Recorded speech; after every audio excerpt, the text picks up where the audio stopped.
Bom dia, senhores vereadores, vereadora Solange, cidadãos aqui presentes, rádio ouvintes, internautas, telespectadores, comunidade de Cachoeira do Campo, comunidade de Santa Rita, satisfação nós estarmos aqui, podemos fazer livremente uso dessa tribuna, que é muito importante no ofício de vereador e tão pouco vem sendo usado nessa casa, face aos temas que vem chegando aqui todos os dias. Essa casa é um muro da lamentação, mas sempre de portas abertas, ao contrário do Poder Executivo, onde os próprios vereadores lamentam que não são atendidos pelo prefeito. Aqui, todos os cidadãos que vêm procurando essa casa vêm sendo ouvidos. Nessa legislatura, não conheço um cidadão que procurou os microfones da Câmara e que não teve esses microfones cedidos. Se tiver, que nos procure essa casa. Garanto que não houve. Primeiramente, eu queria comentar a entrevista do prefeito na Rádio Ouro Preto, lamentar a forma como o prefeito enxerga a discussão política e as forças políticas hoje na cidade. É importante dizer que falta ao prefeito humildade de entender que a política se faz com várias forças. Forças que estão ao seu lado e forças que não estão ao seu lado. Isso é a democracia num país republicano. Nós, em momento nenhum, senhores vereadores da base, senhores vereadores da oposição, desrespeitamos a figura do senhor prefeito quando da presença da Santa Casa, através do seu provedor, do corpo clínico e da secretária de saúde. Tratamos aqui todos de forma republicana. Mas o prefeito entender que não foi chamado, entender que existem terceiros envolvidos. Quem são os terceiros? Eu fui legitimamente eleito, assim como o prefeito foi. Talvez o terceiro seja os seus secretários.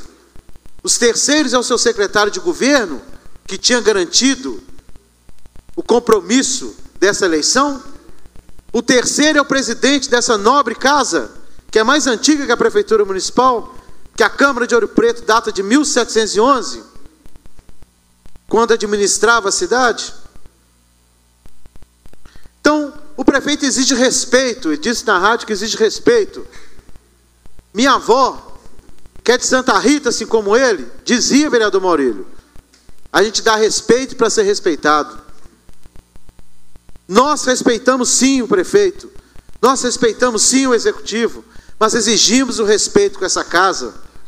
Estamos aqui trabalhando arduamente. Inclusive ontem, quando ele disse que tinha um compromisso com os Jovens de Ouro e com o Lar São Vicente, por isso não ia na reunião à tarde.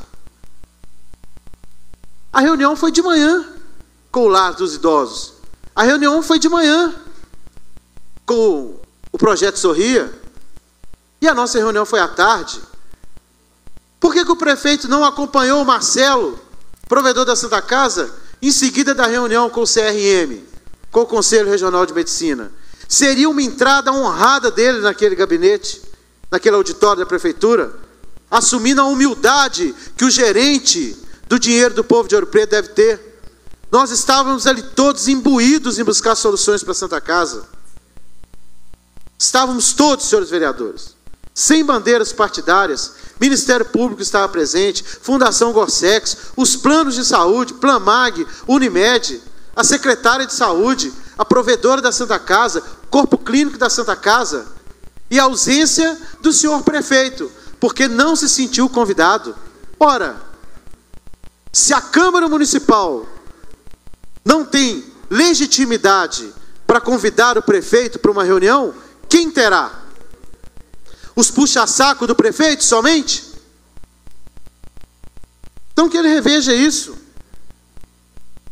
Dizer que a sua secretária iria a essa reunião em deferência ao povo de Ouro Preto, em respeito ao povo de Ouro Preto, porque se fosse contar de quem o convidou, essa reunião seria melhor feita no Teatro da UFOP. Como assim? E aí digo, senhor prefeito, o senhor citou Teatro da UFOP porque o Teatro da Casa da Ópera está fechado há mais de um ano? O seu governo é incapaz de reformar esse teatro aqui, o mais antigo das Américas em atividade?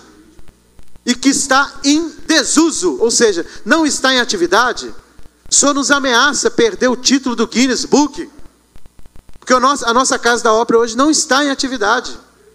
Então como é que ele é o mais antigo das Américas em atividade? Então fica aqui os nossos questionamentos, e o prefeito tem que decidir. Ele fez uma entrevista há um tempo atrás, que eu elogiei muito, quando ele disse assim: eu paguei a dívida da Santa Casa, não é porque eu sou bonzinho, não. É porque era uma decisão judicial. Decisão judicial a gente cumpre. E nessa entrevista agora, ele disse que pagou a dívida porque quis. Que poderia não ter pago? Ora lá. Ele poderia ter recorrido.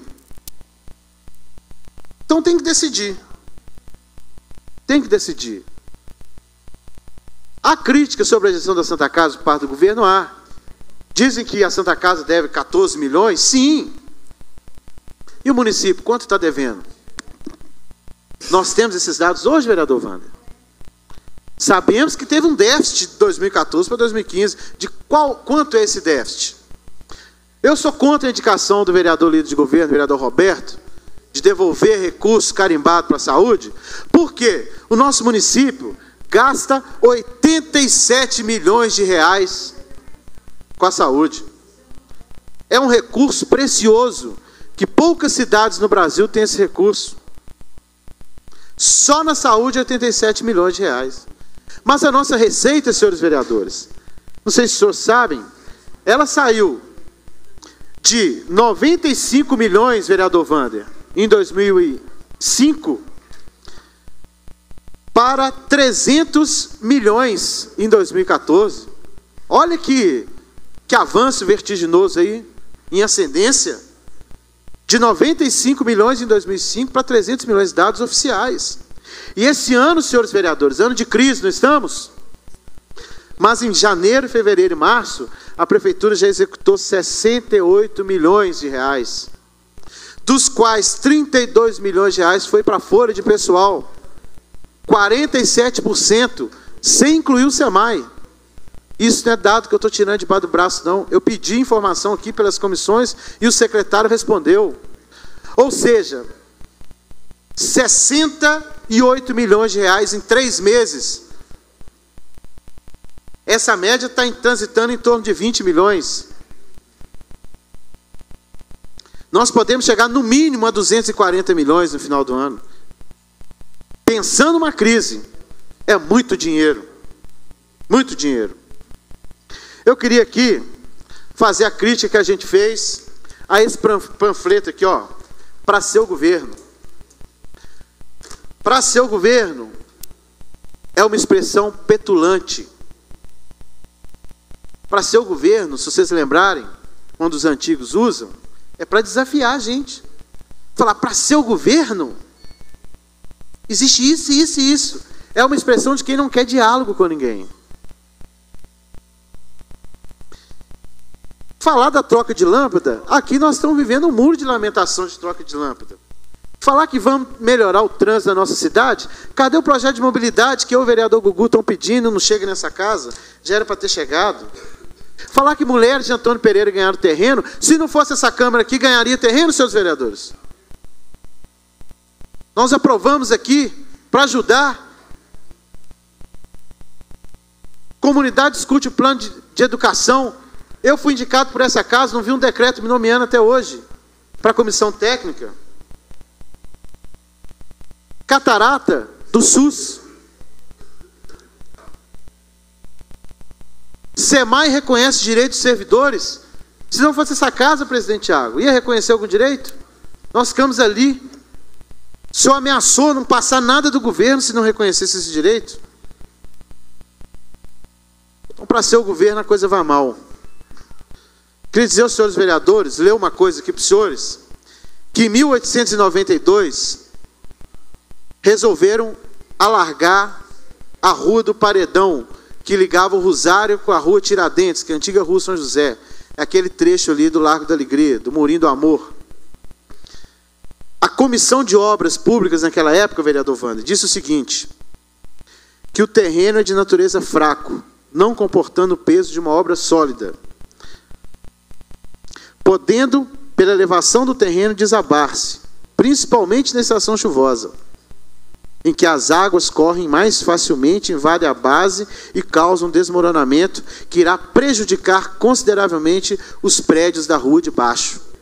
Em 1892, fizeram a obra do alargamento. Parabenizo aqui a historiadora e jornalista Cristina Tárcia, que traz esses documentos da história, mostrando que se escutasse a sabedoria do povo de Ouro Preto, muita coisa seria evitada. Concluindo, presidente.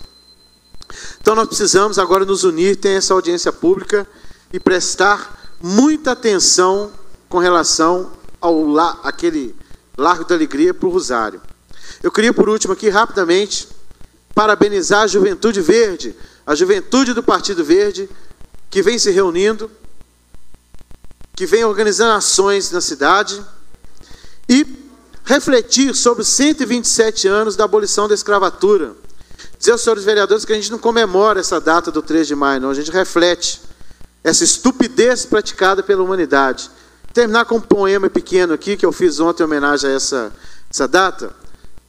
Sou filho, bisneto, afrodescendente. Sinto no sangue quanta maldade sofreu a minha gente.